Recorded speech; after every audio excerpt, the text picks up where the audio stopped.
So I'm going to share how to do a repair with you guys today because this happened this morning. This is a rib off my serpentine belt on my Cummins. I have a 6.7. I'm going to show you guys why this happened and how we're going to fix it. So this is a new truck, so I'm still kind of finding some things that are wrong with it. Some little stuff like they left my intake hose to the turbo loose. Definitely gonna have to tighten this back up. Right now I'm taking the air box out, just loosened up the battery so I could get this bolt out, and I'm gonna slide this out and show you guys what's leaking. So there's a petcock on the driver's side bottom of the radiator. I pulled my radiator cap, drained all the coolant out. I'm gonna show you guys the real problem now. So this is my water pump. As you guys can see, the belt's coming off it right there where the rib of the belt started to tear off. That water pump is leaking and the pulley's bad. That's why it's crooked and shredded the belt off. So we're draining the coolant, gonna pull the water pump off, and I'm gonna show you guys how to clean and reinstall. Going to take the tension off our tensioner and remove the serpentine belt. You guys can see here where coolant was coming out of the water pump and leaking straight down the front cover onto the bottom of the oil pan.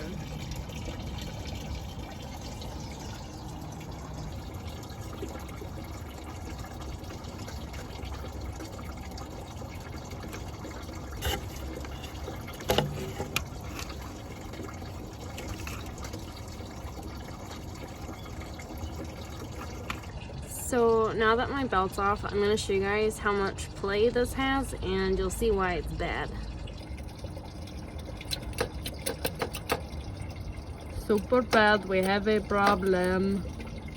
So I'm outside because I work as a field tech also, so I have my air compressor in the back of the truck, but usually when you evac and refill the cooling system on Cummins, it's really important to make sure that there's no air in the system when you put the coolant back in. So I have this fancy tool that vacuums the coolant out of the system, and then you create a vacuum and use this to suck it back in. So it's really great. Make sure there's no air pockets. I've had a luck with it, and I use that on a lot of other things. It's made by Mac. Cooling system refueler. This thing's really snazzy. I will show you guys how to use it. It's really easy. I also have a pressure tester and a bunch of different adapters. So now we're gonna take these two 10mm bolts off this water pump, and we're gonna see how much damage it did.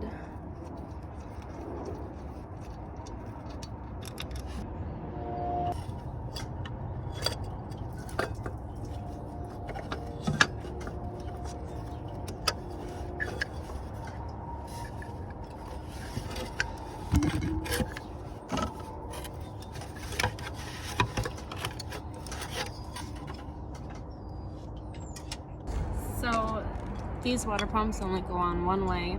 The weep hole on these is on the bottom. You can see there's a long ear and a short ear, so I just matched that up to my new water pump. As you can see, the weep holes match.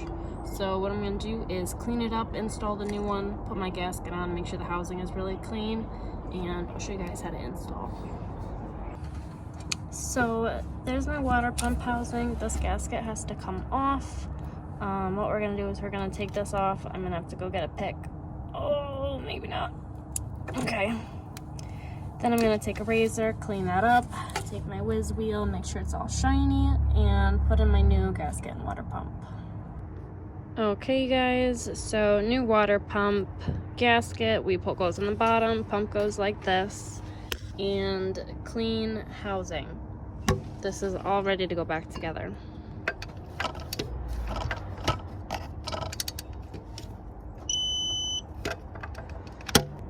So this is that petcock I was telling you about. I drained all of my coolant in a bucket I'm going to reuse.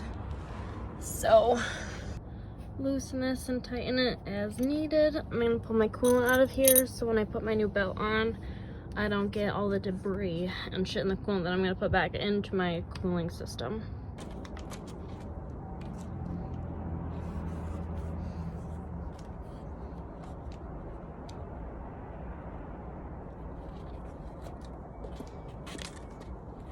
So you guys want to make sure that you have your belt routing right and that it's on all the right ribs. Make sure that you guys don't get stuck on the crankshaft sensor.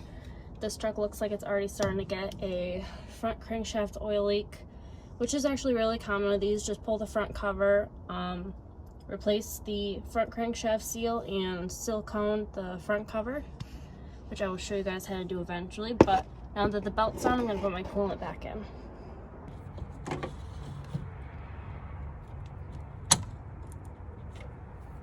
So this tube right here goes to my bucket full of coolant. That's what we're going to use to put back in. It looks like shit.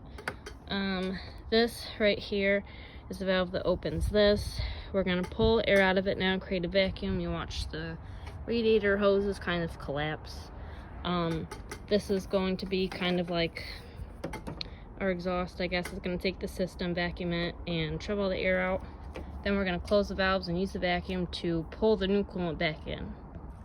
Coolant hoses collapse. I vacuumed it to about 25, and this is all the new coolant going back in. Just make sure that there's no air in it.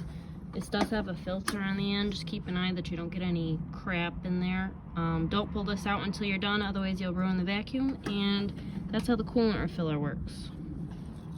Pretty simple. I lost daylight, so I gotta be quick, but water pump, belt, everything's back on through my intake.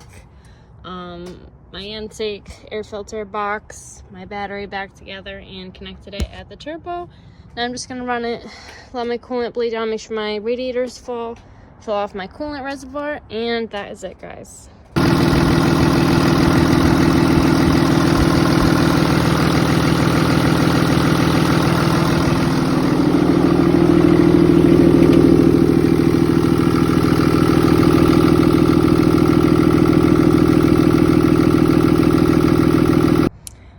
Don't forget, I do run my own mobile repair company, so if you guys ever need me, don't be afraid to hit me up through my work email or send me a DM. Thanks for watching.